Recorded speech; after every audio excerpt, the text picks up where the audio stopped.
In this video, we learn how to crochet the striped Sunray border. This is part 3 of the series, How to Crochet the Santa Fe Blanket.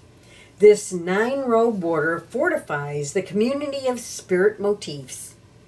First, by widening the desert-colored border, the humdrum of everyday living unites the community in harmony. Then, the colorwork reiterates the lifelong struggle as good and evil entwine between layers of green nourishment and the clear blue thirst-quenching water. Yet, the community continues to find serenity in the desert as the final rows are added to the border. The blanket comes full circle to conclude with the outstretched beams of the Sunray edging. We're going to attach the yarn in any space along the side. Pull up a loop, yarn over using a double strand of yarn and pull it through to do a chain. We're going to do a second chain and pull that extra strand through and let the yarn tail dangle. Now we're going to chain one more so that we have a total of 3 chains, which represents a double crochet. Now yarn over and work another double crochet into that very same space. And then we're going to work 2 double crochets into each space along this motif edge until we get to where the motifs change, because I want to show you how to move across the motifs. That's the whole point of this particular row, is to smooth out that edge. Okay, so we are at the corner of the motif. So you're going to work 2 double crochets right into that corner space of the motif. See right here, and then we're going to go over to the next corner space of the next motif and work 2 double crochets. That was easy, but it helps to understand and see how to do this. So I'm just going to continue working 2 double crochets all the way to the corner. The corner space is worked very similarly to how you work the border on the motif. You're going to work 2 double crochets, chain 2, and 2 more double crochets to turn that corner. So as you can see, we just made the corner of the afghan, and we're just going to continue in this manner all the way down this edge, making sure we put 2 double crochets into the corner space of each motif, including the one right next to it. It helps smooth that edge out. We've just made it around, and as you can see, there's our chain 3 at the beginning. You're going to slip stitch into the top of that chain 3 and join the round. However, because we're not changing colors, we want to get over to this space. So what we're going to do is we're going to slip stitch into the next double crochet and then slip stitch into the next space. That positions the yarn right where you want it to be to begin the next row. Chain 3, representing the first double crochet, and then work a double crochet in the same space. Now this row is just like the row below, except we had to transition over to the first space. Now this time we're going to change colors. So all I need to do is slip stitch into the top of that chain 3, cut my yarn, and pull the end through. Now I'm going to weave that in, just like when we added the border yarn originally. I chained 2 using a double strand, pulled the yarn tail through, and then chained 1 more for my third. So this row is just like the last one. Before starting round 4, count the number of spaces along each edge, including the corner spaces. The 2 long sides should have an equal number of spaces, likewise for the short sides. If there is an odd number of spaces on all the sides, then each corner will be the same and will have 2 black double crochet groups in the corner. If either pair of sides have an even number of spaces, then 2 corners will have 2 black double crochet groups and 2 corners will have only 1 black double crochet group. This is described later as the alternative corner. The next round starts in a corner space. So you can pick any of the corner spaces, insert your hook, pull up a loop, chain 2, and pull that end through to help weave it in. Then chain one more, so you have 3 chains in a row. That counts as the first double crochet.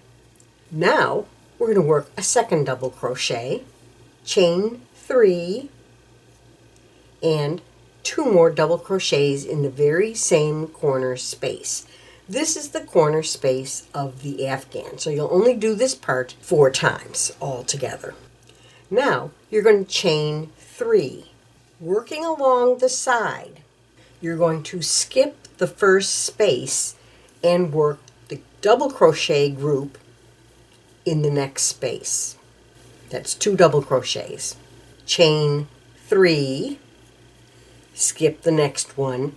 So we're putting 2 double crochets and chain 3 in every other space. Since each side of round 3 has an odd number of spaces, you can just repeat the sequence for all the sides and corners. It works out perfectly. However, let's talk about the alternate corner, when you have an even number of spaces. In this one, you're going to land, if you skip one space and go into the end space, you're right at the corner. So this is how you work it. You go ahead and finish your group in the space just before the corner. Then you chain your 3 and only put 1 double crochet group in the corner and another chain 3, and then immediately, instead of skipping this space here, go right into that space with another double crochet group. And I'll show you why, because when we get to the next row also will have a change. Once you put the first one in the very first space, then you skip over to the second space and you continue on just like you did at the beginning. If you do have an alternative corner, you will also have a second alternative corner. They come in pairs. Round 5 is also worked in round 3 between the black double crochet groups. Attach the white in any skipped space of round 3. Pull up a loop. Now, we're going to work around this black chain, and we're going to chain 2, pull the loop through, and then chain our third one, because that counts as the first double crochet. And then we're going to do a double crochet right into that same space and around the black. The reason we had 3 chains of black was so that the black has an opportunity to dip in when we pull those 2 levels together. And so that places our white right there. Now we chain only 2 because we don't need to dip that down again. And then we just yarn over, insert, pull up the loop in the next skipped space from round 3 and work 2 double crochet. And so what that does is it alternates the black and the white. If we chain our 2, and when we get to the corner, we're almost at the corner, we're still on the side, we're going into this one, we do a double crochet group, chain 2, and then in between the 2 black groups, you're going to work another double crochet group, which is 2 double crochets, chain 2, and that turns our corner, and we jump over to the next available space.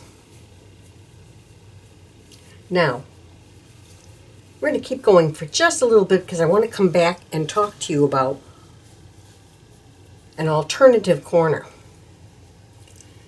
If you have alternative corners in black, then you will also have them in white.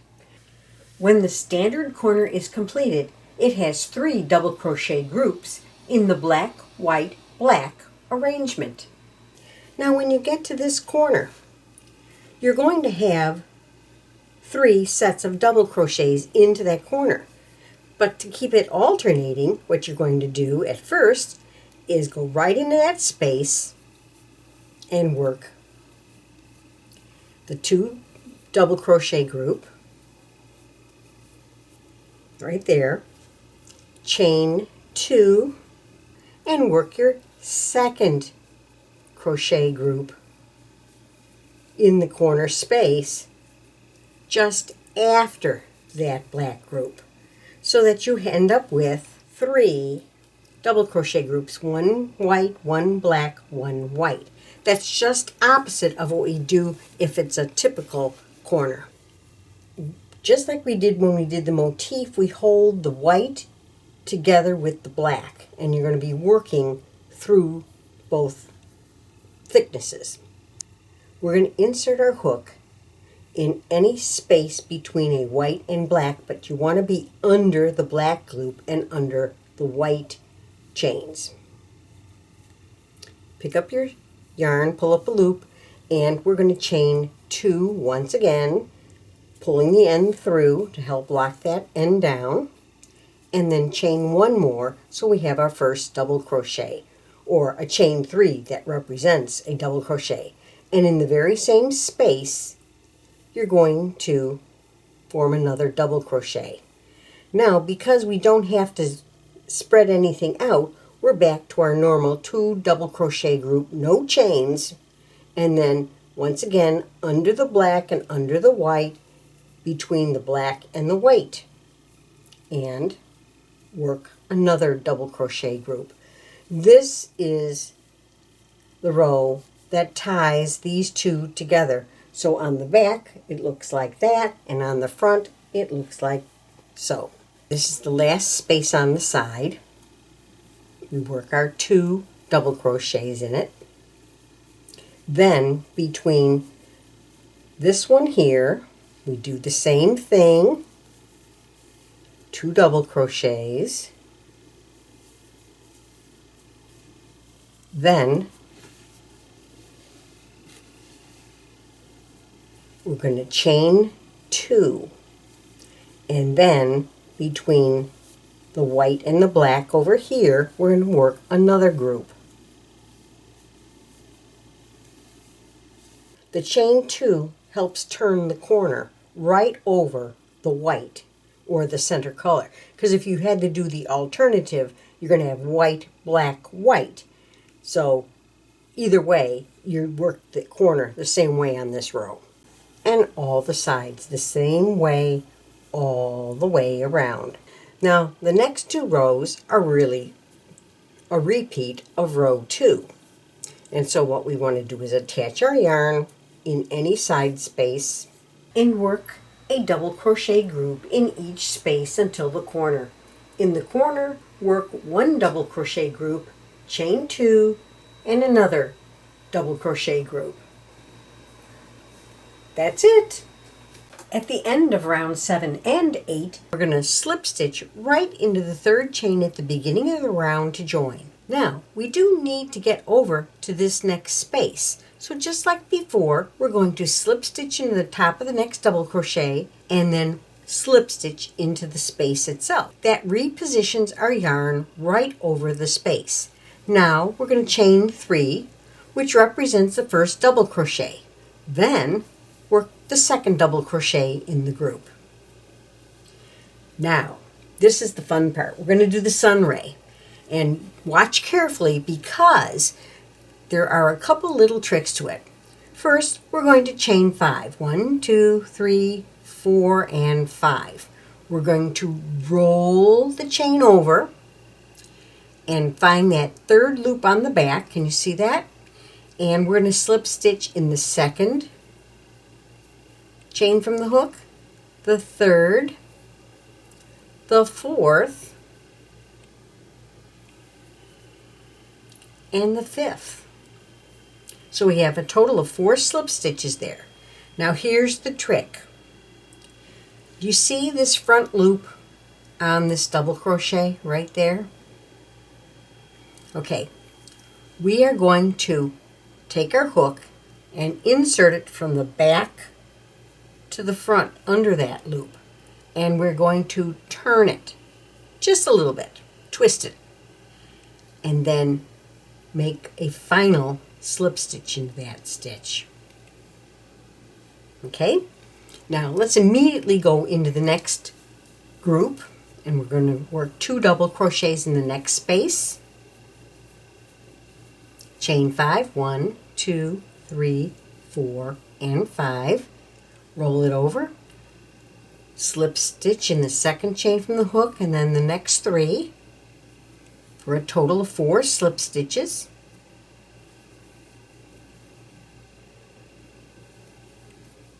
And then insert the hook from the back to the front and give it a twist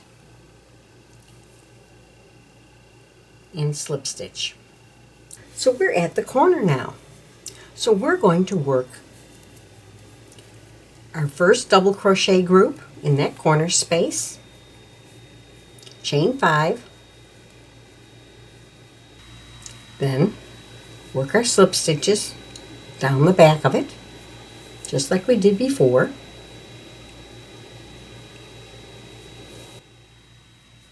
That's our 4th. Now we're going to take our hook in front of our feeder yarn, insert it from the back to the front on that first loop of that double crochet, and work the 5th slip stitch. Now we're going to chain 5 more, because we're going to do a second sunray in the corner. And I just want to point out, there's where we did the slip stitch before, right here. You want to go under that same loop. So I just wanted you to see that and work the slip stitch.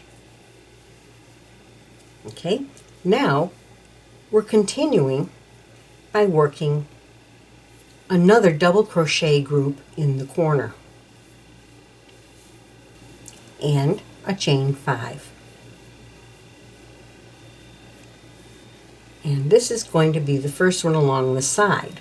However, I just want to work it so that you can then see how the corner turns. So now let's look at it. The reason you put the little twist in it is these little sun rays become very, very straight. I'm going to continue, and I'll meet you when I get back here.